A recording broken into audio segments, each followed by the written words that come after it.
I am the Tofu Golem. Please enjoy the video. You start by getting the essentials in place. Register your frame serial and photograph the bike so you can prove ownership later. Once done, pick a high-quality U-lock or heavy chain. This matters because cheap locks attract quick thieves. Make sure to remove lights, saddlebags, and other valuables or secure them separately. Also, convert quick-release parts to bolt-on or use a locking skewer so the thief can't grab a wheel in seconds. Begin locking immediately when you park. Now you move into execution.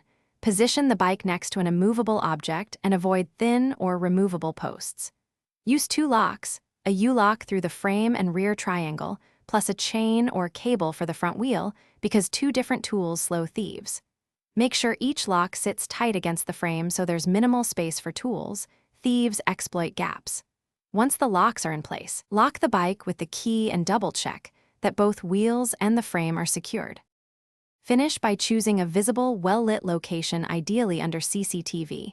Visibility alone deters theft. Once parked, note the time and spot on your phone and inform building security or staff when appropriate, because short-term surveillance reduces risk. Take a final photo of the locked bike. This helps reports and claims.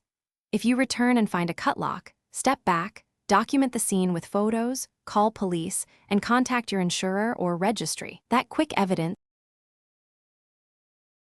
Thanks for watching. Consider subscribing if we helped you today.